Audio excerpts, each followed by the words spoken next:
সৈয়দা রিজওয়ানা হাসান, পরিবেশ, বন ও জলবায়ু পরিবর্তন মন্ত্রণালয়ের উপদেষ্টা। রিজওয়ানা হাসান তিনি একজন বাংলাদেশি আইনজীবী এবং পরিবেশবিদ।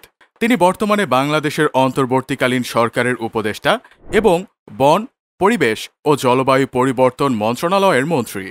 তিনি বাংলাদেশ পরিবেশ আইনবিদ সমিতির প্রধান নির্বাহী। একজন পরিবেশবিদ হিসেবে তার কাজ বাংলাদেশের জাহাজ ভাঙা শিল্পের জন্য প্রবিধানের ওপর দৃষ্টি নিবদ্ধ করে। 2009 সালে এই কাজের জন্য তিনি বাংলাদেশ সরকারের বন ও পরিবেশ মন্ত্রণালয়ের পরিবেশ পুরস্কার ও প্রথম বাংলাদেশি হিসেবে গোল্ডম্যান পরিবেশ পুরস্কারে ভূষিত হন।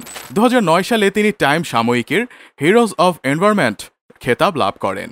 2012 সালে তিনি এশিয়ার নোবেল পুরস্কার হিসেবে বিবেচ্য ফিলিপাইন ভিত্তিক রামোস ম্যাগসেসে পুরস্কারে ভূষিত হন।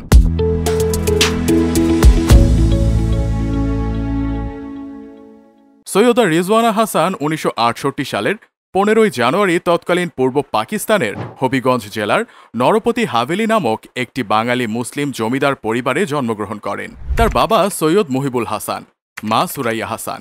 তার মায়ের বাড়ি সিলেট এবং বাবার বাড়ি নোয়াখালীর হাতিয়া।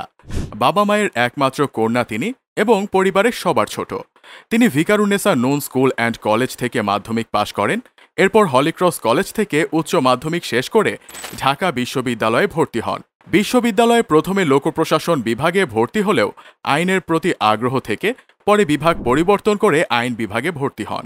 তিনি ঢাকা বিশ্ববিদ্যালয় থেকে আইন বিষয়ে স্নাতক এবং 1993 সালে স্নাতকোত্তর ডিগ্রি অর্জন করেন।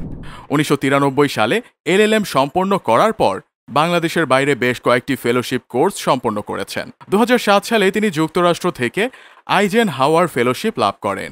শিক্ষাজীবন শেষে 1993 সালের জুলাইয়ে তিনি বাংলাদেশ পরিবেশ আইনজীবী সমিতিতে যোগ দেন। এর এক বছর আগে বেলা 1992 সালে মাত্র যাত্রা শুরু করেছে।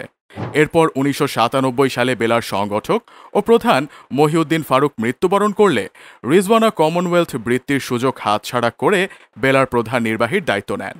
বেলার হয়ে তিনি পরিবেশের ক্ষতি সাধনকারী নানা চক্র আর ব্যবসায়ের বিরুদ্ধে প্রতিবাদ করেন। 1994 সালে ঢাকা সিটি কর্পোরেশনের মেয়র নির্বাচনের সময় প্রার্থীরা পুরান ঢাকায় অন্যায়ভাবে 1860 সালের পরিবেশ আইন লঙ্ঘন করে প্রচার কাজ চালাচ্ছিলেন। বেলার মাধ্যমে জনস্বার্থে আদালতে মামলা করে রিজওয়ানা একটি মাইল ফলক তৈরি করেন। আদালত এই কাজকে জনস্বার্থের বিপরীত বলে রায় দেয়।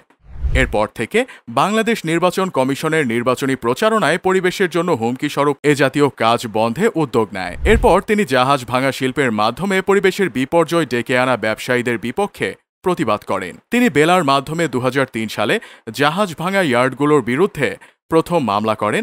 এই শিল্পে নিয়োজিত শ্রমিকদের কর্ম পরিবেশের নিরাপত্তাহীনতা, শ্রমিকদের স্বাস্থ্য নিরাপত্তাহীনতা, এই শিল্প থেকে যথেচ্ছ বর্জ্য নিঃসরণ ইত্যাদি কারণে। এরপর শ্রমিকদের অধিকার আদায়, বিষাক্ত পণ্যবাহী জাহাজ বাংলাদেশে প্রবেশ বন্ধে করেছেন আরও 3টি মামলা দায়ের। 2003 সালের মার্চে আদালতের রায়ে পরিবেশগত ছাড়পত্র ছাড়া জাহাজ ভাঙার ব্যাপারে নিষেধাজ্ঞা জারি হয়। এছাড়াও জলাশয় ভরাট করে আবাসন তৈরি, পলিথিনের যথেচ্ছ ব্যবহার, পাহাড় কাটা, বন ধ্বংস, চিংড়ির ঘের, সেন্ট মার্টিনস দ্বীপে অবৈধ স্থাপনা নির্মাণ ইত্যাদি নানা ক্ষেত্রে যেখানে পরিবেশের ক্ষতি সাধিত হচ্ছে বা হওয়ার সম্ভাবনা রয়েছে সেখানেই তিনি এবং তার নেতৃত্বে বেলা পরিবেশ রক্ষায় আইনিভাবে এগিয়ে এসেছে। তিনি বেলার প্রধান নির্বাহী ছাড়াও ফেডারেশন অফ এনজিওস ইন বাংলাদেশের সহসভাপতি এবং এনজিও আরডিআরএস এর সভাপতি। এছাড়া তিনি নিজেরা করি সংগঠন ও association of land reform and ডেভেলপমেন্টের একজন সদস্য। বেসরকারি এসব কাজ ছাড়াও তিনি সরকার কর্তৃক গঠিত বিভিন্ন কমিটির সদস্য। এছাড়া তিনি আন্তর্জাতিকভাবে ফ্রেন্ডস অব আর্থ ইন্টারন্যাশনালের নির্বাহী সদস্য। বর্তমানে তিনি গণপ্রজাতন্ত্রী বাংলাদেশ সরকারের অন্তর্বর্তীকালীন উপদেষ্টা হিসেবে শপথ গ্রহণ করেছেন 8 আগস্ট 2024 তারিখে। তিনি সহপাঠী আইনবিদ ব্যবসায়ী আবু বকর সিদ্দিকের সাথে বিবাহ বন্ধনে আবদ্ধ হন। তিনি 3 সন্তানের জননী। 2014 সালের 17 এপ্রিল রিজওয়ানা হাসানের স্বামী আবু বকর সিদ্দিকী অপহৃত হন। চাঞ্চল্যকর অপহরণের 36 ঘণ্টা পরেই আবার তাকে অপহরণকারীরা ছেড়ে দেন।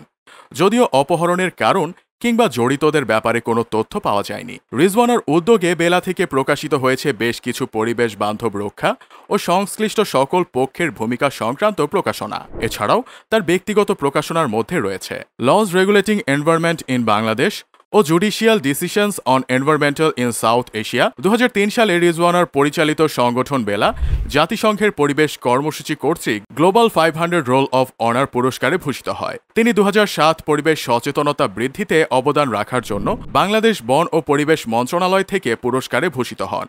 নেপাল ভিত্তিক সৃজনশীল বিবৃতি এবং দক্ষিণ এশিয়া অংশদারিত্ব থেকে সেলিব্রেটিং উইমেনহুড পুরস্কারে ভূষিত হন।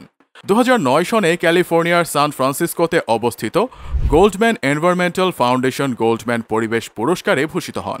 পুরস্কারটিকে সবুজ নোবেল হিসেবেও ডাকা হয়ে থাকে। 2001 সালে রামন ম্যাগাসেসে অ্যাওয়ার্ড ফাউন্ডেশন ও রামন ম্যাগাসেসে পুরস্কারে ভূষিত হন। সর্বশেষ 2022 সালে তাকে মার্কিন পররাষ্ট্র দপ্তর আন্তর্জাতিক সাহসী নারী পুরস্কার প্রদান করেন।